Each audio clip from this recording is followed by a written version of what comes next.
Hey everyone, welcome to episode number 11 of On1 Inspiration. My name is Brian Matias. We've got another guest host today, and I'm actually very excited because it's one of my closest friends, and he's a fantastic photographer. His name is Colby Brown. And I've traveled with Colby to a lot of places around the world, like Iceland and Norway, and we were even in Australia for a little bit, through the Southwest US. And Colby's been all over the world. And so I'm really excited because with this episode, he's using a photo from Patagonia, which is so high on my bucket list. And here's why I like this episode. Very often, and I'm guilty of this myself, with a landscape photo, instead of just simply appreciating the natural qualities, the beauty of it, and just kind of making slight tweaks, we tend to go overboard because we're in this mindset. Like a lot of times when I'm editing, I'm in kind of a routine, or I have an expectation of how I want the photo to look, instead of just simply looking at the inherent qualities and just boosting it just a little bit. Not only that, but I also fall into a trap sometimes where the edits I make are global. I don't take the time necessarily to control what changes should be made where. And so in this video, let's check out how Colby uses ON1 effects to stylize this stunning night shot from Patagonia. Check it out. Hello everyone, and welcome to this episode of On1 Inspiration.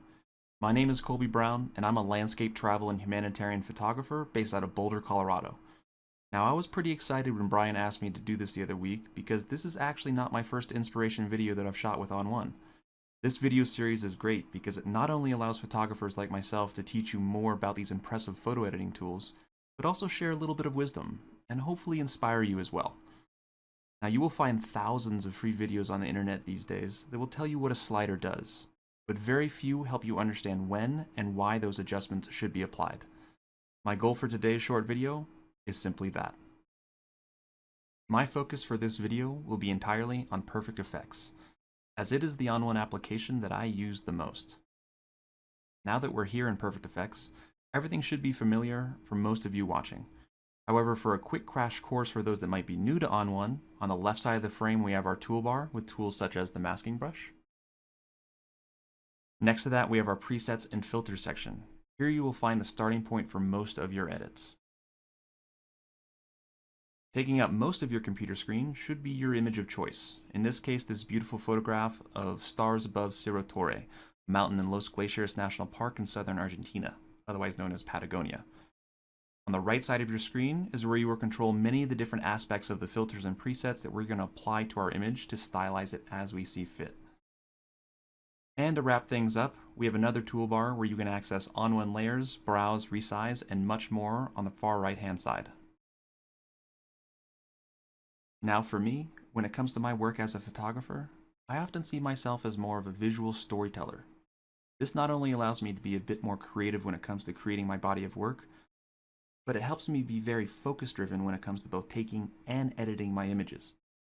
These days, a photograph is no longer a dime a dozen, it's closer to a dime a billion. In order to capture someone's attention and bring them into your photograph, I personally feel that your image has to have something to say. A story, if you will.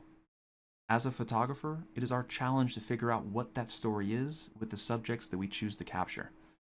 Now with this image of Cerro Torre, my story is wrapped around the isolated beauty of this remote and often frozen part of the world. My use of long exposure with the sky allowed me to capture the stars as streaks, adding to the dreamlike feel of the image. The use of moonlight in order to light up the tips of the peaks helped to add to the atmosphere. And my choice of a composition that included the frozen reflections of Cerro Torre through cracking ice helps to emphasize that cold, harsh, and yet beautiful landscape found throughout the region. The bottom line is that every choice I made out in the field was purposeful, and now it's my job to bring those various elements together through post-processing. So let's go ahead and begin. To start things off, I want to use an oldie but a goodie, the HDR filter, specifically the glow filter. This is found under the filter section under HDR look. I often find that this filter does wonders to help my image pop off the screen a touch while not being too overbearing to the viewer. As you can see, with the default settings, things look pretty good. If we turn off the setting and turn it back on, you can get an idea of just how good of a job this does with this image. I do, however, notice that I want to further refine this filter. So let's go ahead and pull up the compression slider, effectively balancing the highlights and the shadow details a bit more, as this will bring a bit more focus to our foreground.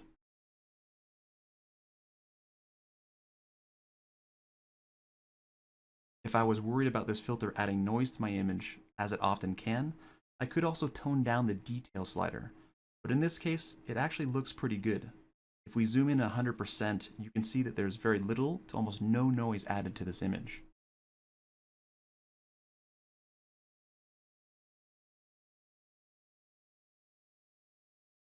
Now once we're ready, let's go ahead and hit the Add Filter button to add this adjustment to the image itself. Now the next thing I want to do is focus on the reflection in the foreground. Here I really want to bring out the cold and frozen feeling that I felt as I was standing there to take the shot in the middle of the night. To do this, let's move to the adjustable gradient filter and select the punch option.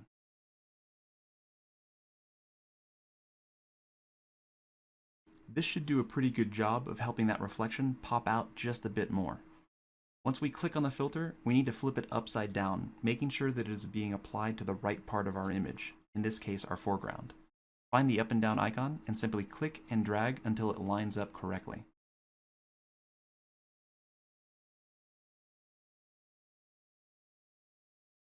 From there, you can adjust the starting point as well as how much feathering is applied to your point of origin. The wider the top and bottom lines are, the more spread out the adjustment is applied to that initial point of origin. The closer those lines are, the more centralized and powerful that original line of the adjustment becomes. For more of a natural look, let's spread it out just a little bit. Once you're happy with its placement, let's make a few quick adjustments to the filter itself. Right off the bat, I want it to be a touch brighter. So let's go ahead and increase the brightness slider.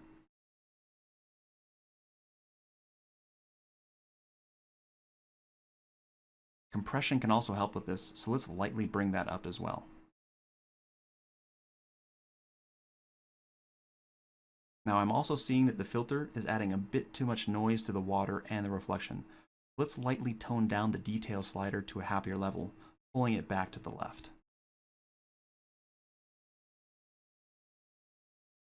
All in all, I'm pretty happy with those results.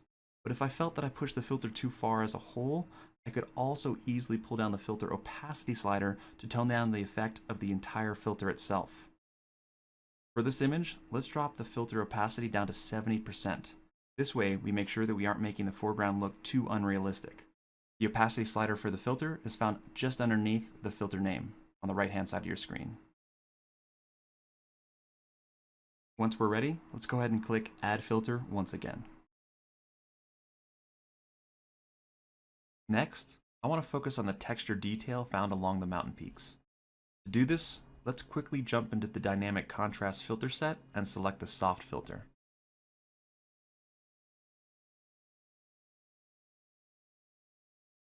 Now right off the bat, something is not quite right. I actually don't want this filter applied across my entire image. In fact, I only want to affect some of the mountain peaks. Luckily, this is easily done in Perfect Effects. To do this, hit the plus icon next to the dynamic contrast filter name on the right-hand side of your screen to create a new layer mask. This allows you to subjectively paint in or out your adjustment where you see fit. Now right now, we're still seeing this adjustment affect the entire image. So let's go ahead and click Invert to reverse that. Now this adjustment is not affecting the image at all. Now once we've done that, our cursor should turn into a brush. Now before we get started, we need to check a few things. At the top of your screen, make sure that the brush mode is set to paint in so that we can apply the adjustment wherever we want.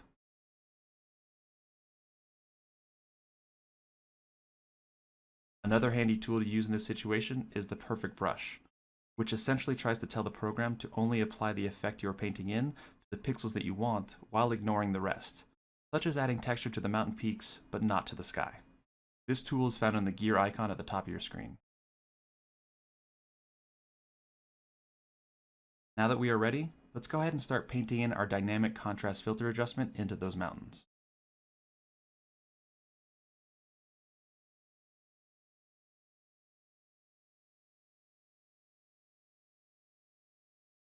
While the filter itself doesn't look like it's doing a whole lot right now, it is applying the framework to allow us to adjust the detail sliders on the right hand side of the screen to fine-tune the kind of texture and sharpness that we wish to see. Now let's begin to experiment with the small medium detail sliders to help those peaks pop out a bit more. Zooming into our image by 100% will give us a better idea of how those sliders are affecting those mountains. Now let's go ahead and move those small and medium sliders to see how those textures are changing within our image.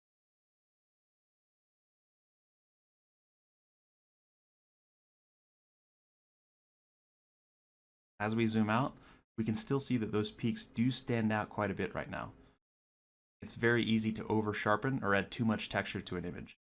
So if we feel we went too far, let's simply pull down the layer opacity just a touch to help keep ourselves from going too overboard. Now those mountains are standing out, but don't look too overdone. Once we're ready, let's go ahead and click on the Add Filter button. Now that that's done, we are left with the sky. Now ultimately, I have two goals for the sky. I want to darken the night sky a bit while allowing for the stars to stand out. Now this can be done by adding contrast to the sky, which means that we need to head to the Tone Enhancement filter set, finding the Contrast Only filter.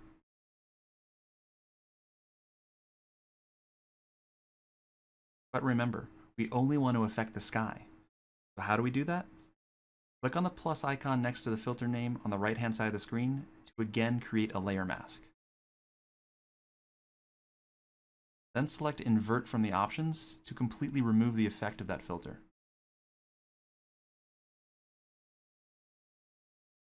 Now let's start to paint in the contrast filter, but only into the sky this time around. Because the perfect brush is already selected, we don't have to worry too much about accidentally adding contrast to the peaks at the center of the frame.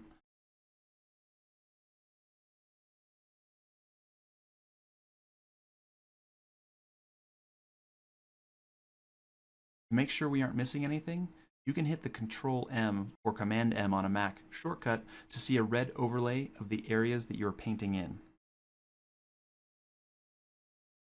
As you can see, some of the star streaks still have red, which means that they don't have any contrast added to them just yet. So we need to quickly turn off the perfect brush so that we can paint in those effects without that feature holding us back.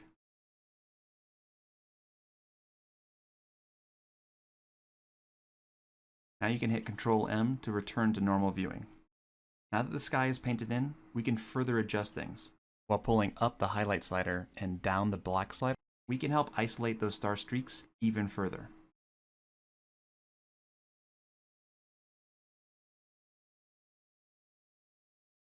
A light increase in contrast also helps us get a little bit closer to where I envision this image. Now that we're done, let's go ahead and click on the Add Filter button once again. Now lastly, I feel that this image needs a slight color adjustment. I want to quickly pull out some of those red, oranges, and yellow hues found in those peaks. To do this, let's find the Color Enhancement filter set and click on Fall Enhancer.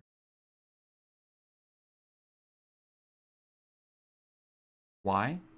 Because the fall colors are synonymous with red, orange, and yellow. While I would normally want to mask out those areas of the image to only affect the peaks, the reality is that the color hues are not found in the rest of this image, so there's actually nothing else further to do. At default settings, I'm actually pretty happy with the results. Now let's take a look at the original image and compare it to our final product. This can be done by hitting the blue preview button found at the bottom of your screen. Here's our original. Here's our final edit. While the adjustments are not astronomical, pun intended, they do have a pretty big impact on the feel of the image. For my work, I like my images to straddle the line between reality and my creative vision for the story that I was trying to tell. We could have easily pushed this image too far, but by keeping our adjustments in check, I feel that we created a much more impactful and engaging image that doesn't feel like it's overprocessed. But the question of the day is, what do you think? Well, thanks again to ON1, Brian Matias. and all of you out there for giving me the opportunity to spend a few minutes with you today. If you have any questions or comments about anything that you saw here, or if you want to know more about my other workshops or tutorials, please feel free to reach out to me via my website at www.colbybrownphotography.com or through any of the main social platforms out there. Thanks again for watching, and have a great rest of your week.